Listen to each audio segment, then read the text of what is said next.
Now I'm on the road for 1 year. Can you believe that? Because I cannot. Traveling teaches you more than traditional education ever could. It's intense. And I summed up my biggest travel-related learnings for you today.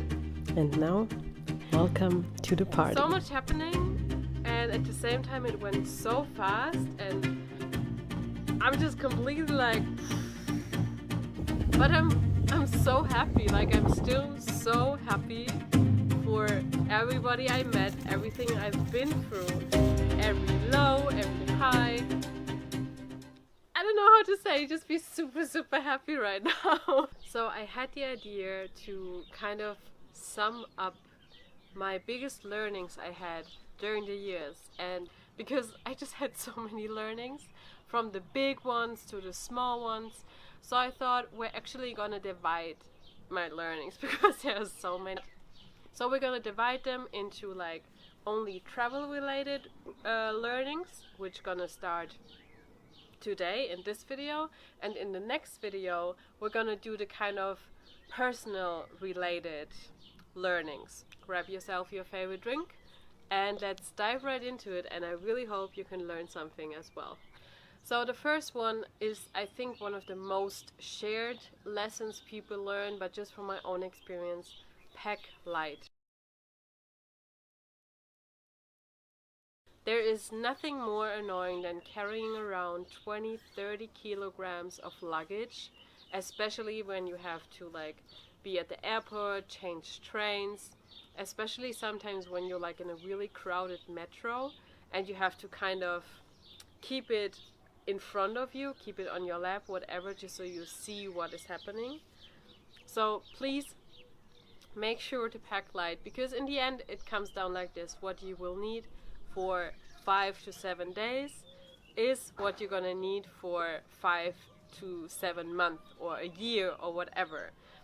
And also you can constantly change, for example, your clothes during that time, whether it is like I found so much free stuff in a hostel or there are a lot of second-hand shops. Sometimes you meet other travelers and you kind of swap around your clothes. So there are many opportunities where you can like get rid of your old stuff or also get new stuff in. But it just makes you so much more flexible. And also it teaches you that you don't really need much to be happy.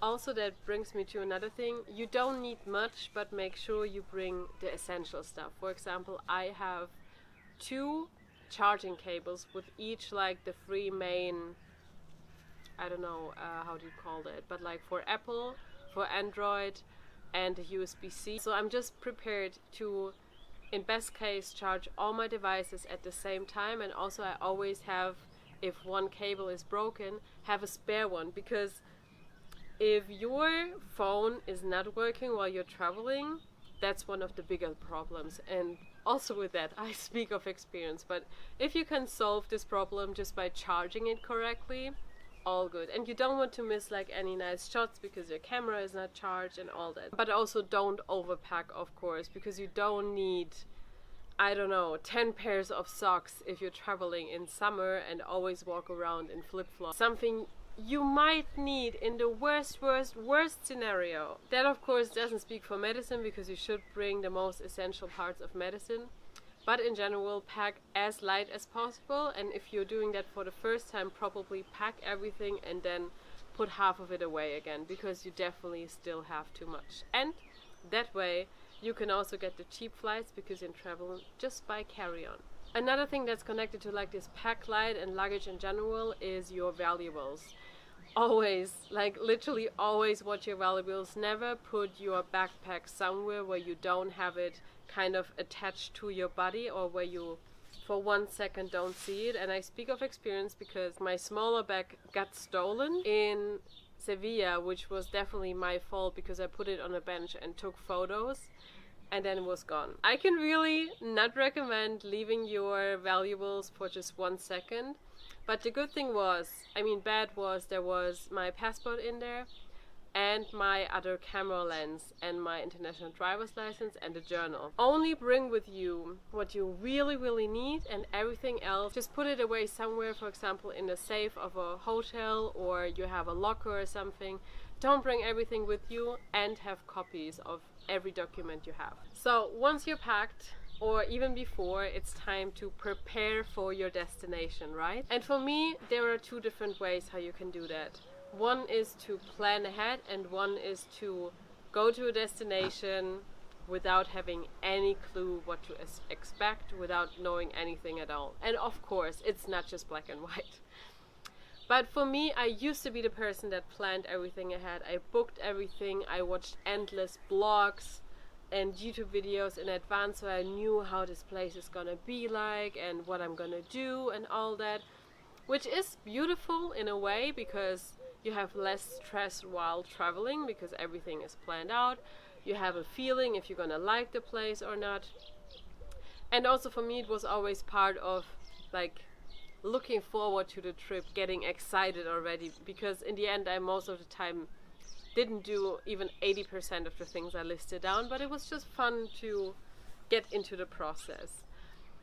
On the other side, which is what I prefer now, if you're going somewhere without any expectations, you literally cannot be disappointed. And also it's really nice in this social media world where you kind of seen everything before, to go somewhere without having any clue at all what to expect. And just have this element of surprise, this like, I don't know, unexpected things can happen, the good and the bad way, of course. But just be in a place you haven't been to before, you haven't seen something of before, and just go there and see what's gonna happen. And for me, I would say most of the time it's just really nice.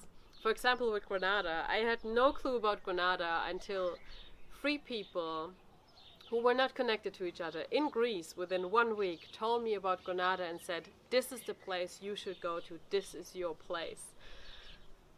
And I had no clue about Granada at all, never heard of it, nothing. And I kind of didn't look it up at all. I didn't look up the weather, which was a bit bad, but I didn't look up any photos at all. So I just went there with like kind of a clean slate. So I went there without knowing anything at all, and it was the best thing I could even imagine. But just think about it, like sometimes you read blogs or you get opinions of people and you have this opinion up front, and maybe you have the highest expectations because maybe those people met the best people in the world, had the greatest time, and you come there and somehow you cannot connect to people, or the weather is really bad or whatever. Everything can happen. But so for me personally, I like to not plan anymore. Also not book in advance, like most of the time I just book a few days max in advance. And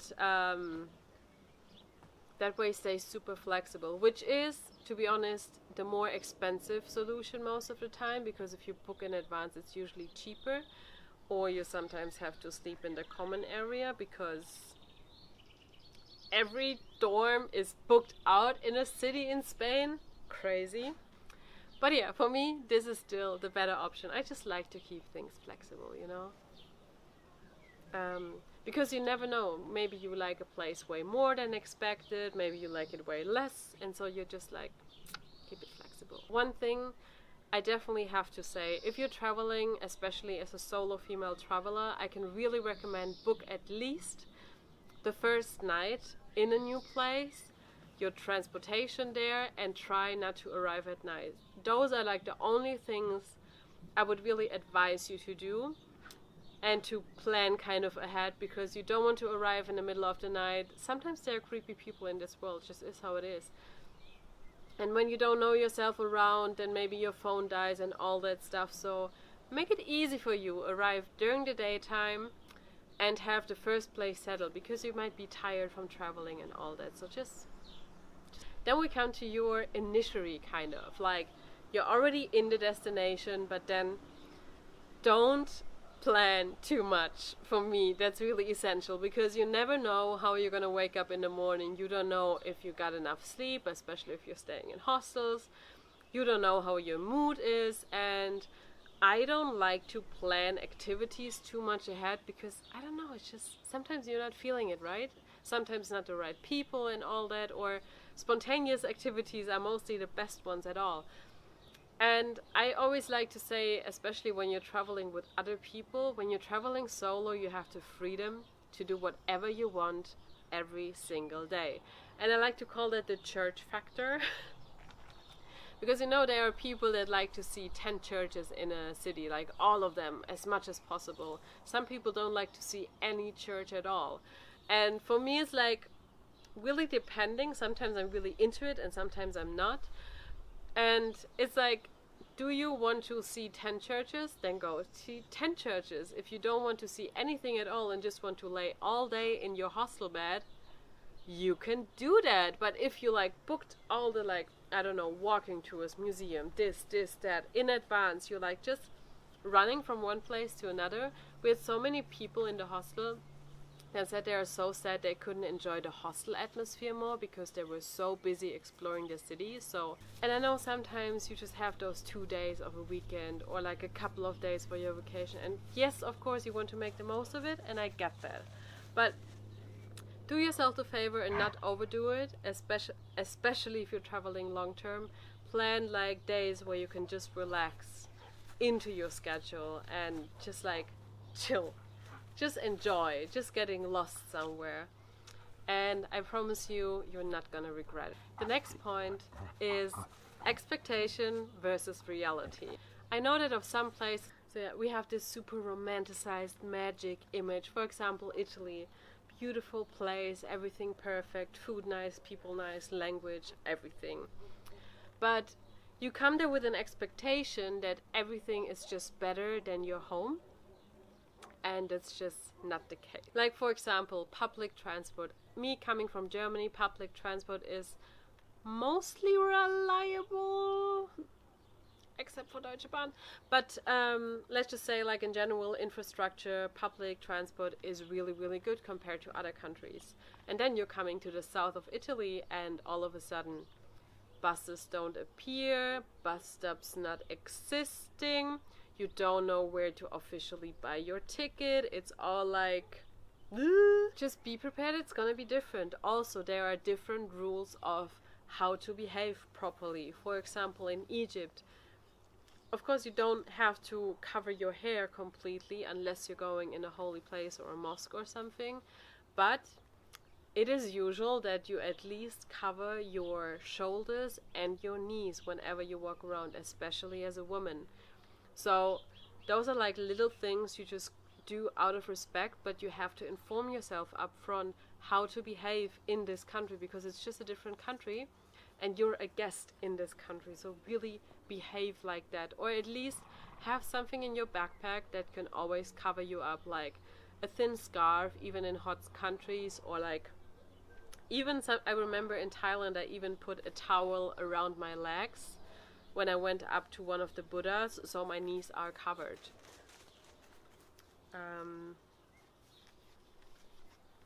Then also some countries are not as open-minded maybe as your home country, so women might have a different stand than men have, or there might be corruption in a different country. And I know it comes sometimes, this feeling comes up that you want to change the world and make it a better place, but that just makes you another of those Western people that think they have all the wisdom in the world. And you cannot change a country just by coming there and thinking you know it all.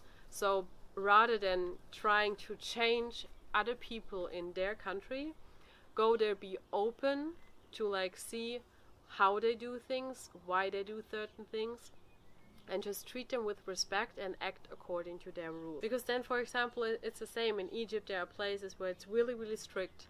And then, for example, around the Red Sea are many areas where it's really open because, of course, it's really touristy, or places like Dahab where you have a lot of experts for many, many years. So there, for example, it's more common that you can actually walk around in a bikini. Not everywhere, again, but they are way more used to this kind of lifestyle. It's way more Western and European. So Yeah, please keep that in mind. Also think about, you think, oh yeah, Italy and Spain, they're so laid back and everything is so chilled, and of course they're all super, like, I don't know, easygoing and stuff like that. But that is beautiful when you're just a tourist and there for a few days. But if you're staying in a country longer and you actually need something from this system, that's where it might get tricky. Because yes, in Spain everything is super laid back, and because they're also laid back, everything takes a lot longer. So even if they might say they're coming today, then they had to take a siesta, or they had to like eat out with a friend, or everything else took a bit longer. So they maybe come next week or next month. You never know. Everything's a bit more chilled. So just keep that in mind as well. Like, a country sometimes has a touristic side and it has a living side. And I think there is no country that's just perfect. There are always like downsides and upsides to every country. If it's Germany, if it's somewhere in Asia, if it's the US, everything. So just keep that in mind when you're going somewhere, especially when you're traveling there for a longer time. So my next point is money. How important is money really? First of all, money isn't everything, and happiness doesn't have a price tag on it. That's like my number one rule, and you should like really let that sink in. And sometimes just spending a lot of money will not make you happier, will not give you the better memories, not the better experiences, not the better people around you. Like, I remember sometimes the coolest people I met in the most fucked up hostels, because none of us has the money to afford a nicer one. And then I stayed in really like up level hostels, and those were, for example, just chains that try to jump on this hostel hype, and there was just no feeling of community at all. So just to like give you that perspective. But then also we are living in a system of money, that's for sure. So sometimes it is worth investing a little bit more and therefore have a really nice experience. So sometimes it is worth paying a bit more for public transport, or like pay for a good train instead of like a night bus, because you can catch proper sleep if you have to be fit the next day. If you have all the time in the world and can sleep next day, no problem. Then sometimes there are experiences that are really, really unique for that place, and it's something you really, really like doing, then why not go for it? Sometimes it is really worth it if it's something unique and you actually enjoy it. But don't just do things because you feel like you need to do them. Really do them because you think it's going to be worth it. And then of course it depends on the people you're with.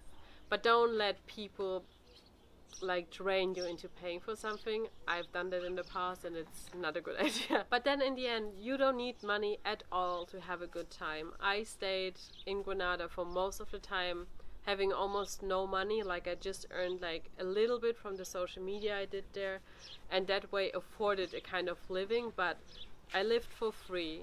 Most of the time I got food for free, either from our dinners that was leftovers, or people left a lot of food in the fridge and left without taking it with them.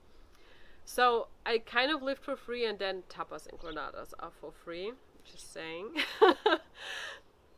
And there are so many experiences you can do for free, like going into a beautiful park and just chill there with your friends.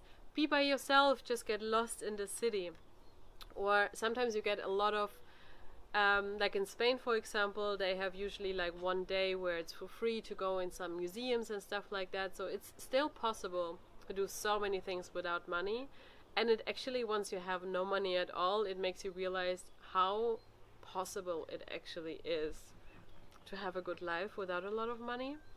And at the same time, when you have that money back, you spend it way more wisely, and not just spend like that. And then also you get really creative when you need more money. There are so many jobs I haven't even heard of before, how you can make money, even if it is like you cook for a lot of people and you like let them pay. It doesn't have to be a lot of money just to fix your costs and get a little bit on top. Or like I did with the social media, you can clean stuff, you can be tour guide, whatever. There are so many opportunities. Or for example, I met a guy who is a street musician on the street. He's traveling literally with pots and pans in his bag, and it's just like playing like this, like on the street with that, and it's so impressive. And he's just living like that day by day, so everything's possible. Then the next point are people. Like, people just make traveling so much more enjoyable. Of course, there are breathtaking landscapes, but the people always make the cut. And there are just so many beautiful people in this world. I can't even put into words how many and how beautiful they are. People you meet while traveling are a lot of times people you would never meet in your real life, because they could be from every background, basically, from every kind of society class, and you just randomly meet them somewhere. Or especially in a hostel, you meet all kinds of people. You meet people that have the craziest life stories in the world, and you realize whatever you did before is not crazy at all. You realize that even though you thought, oh, I'm stupid, I'm not good enough, I'm not this, I'm not that, not smart, not this and that, you will always find people that are on the opposite or the other side of this scale.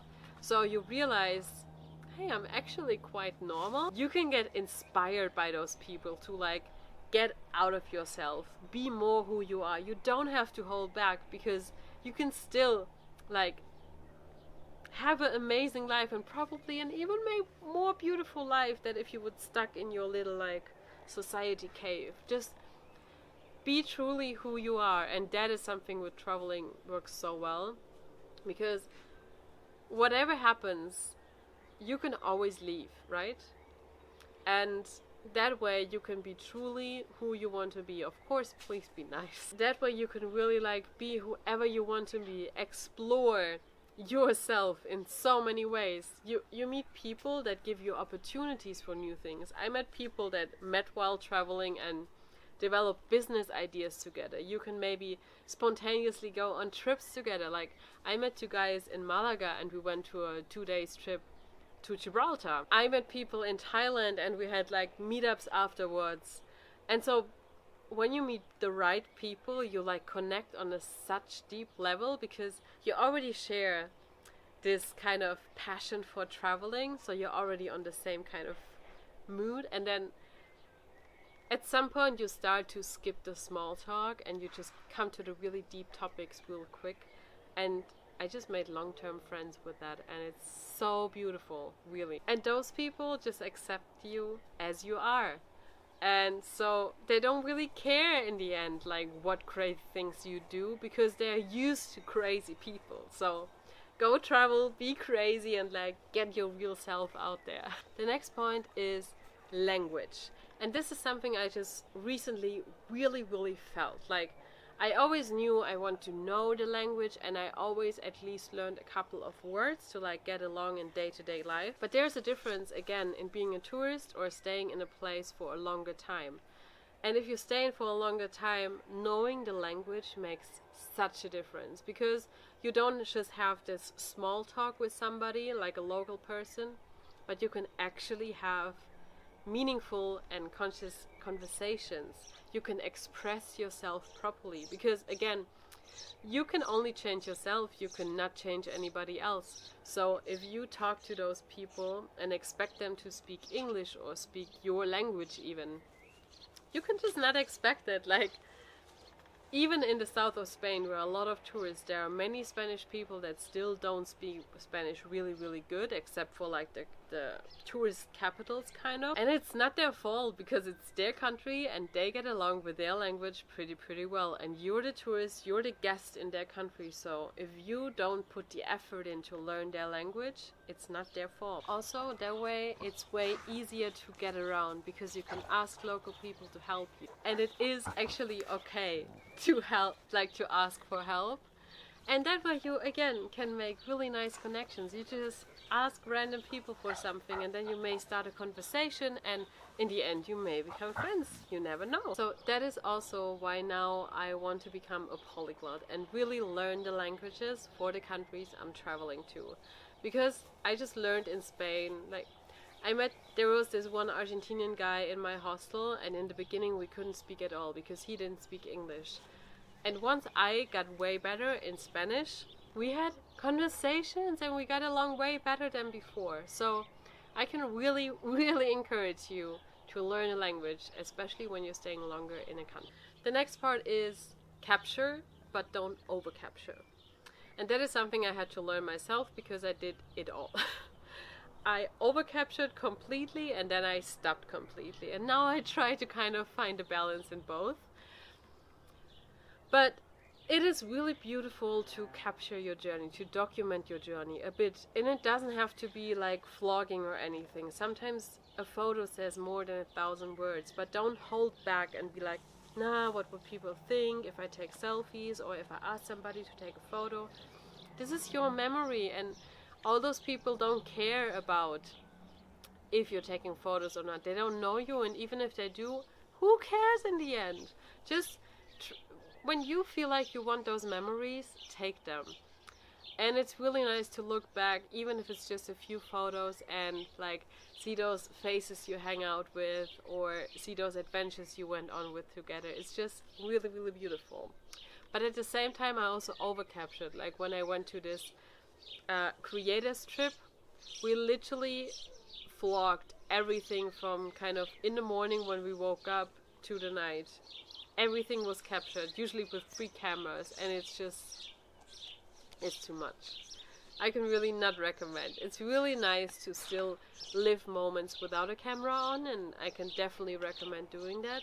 But sometimes it's good to, like, even if it's just a tiny snippet of a whole day or a whole night, these are kind of the things you will remember in the end, and that's a beautiful thing. And then we come to probably my favorite one, or like one that has a really intense meaning for me, and that is La Prisa Mata, which means the hurry kills. And that's something I learned in Andalusia because there's kind of like a common theme. And it just means to take things slow, and also to avoid this kind of travel burnout I almost got myself into.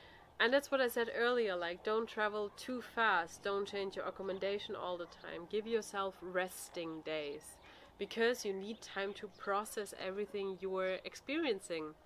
Because you're meeting so many different people, you have so many impressions every day, all the time, because new country, new surroundings, new people, new food, new this, new that, everything. Give yourself time to breathe and to just be. And again, I get that if you don't have much time, fine. But if you have a bit more time, it's really more about quality than quantity for me, at least for me. Of course, everything's just my opinion. But also when you travel slow and take your time, you have time to make genuine connections. Like just, oh, let's spontaneously just grab a coffee together. Just because I want to be with this person right now. Just go to the beach for a day without needing to, oh, but we need to see this and this and this and this and this. Or having the pressure of time, so, oh yeah, we can meet, but I only have like 30 minutes right now. It's like really, really time limited. So really take your time. And also, it is completely okay to take a break.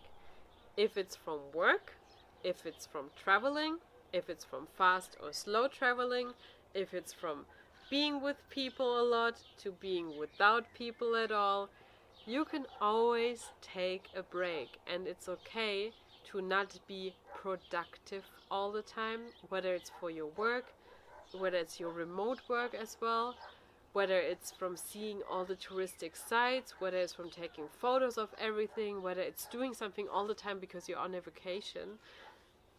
Take a break. Take it slow.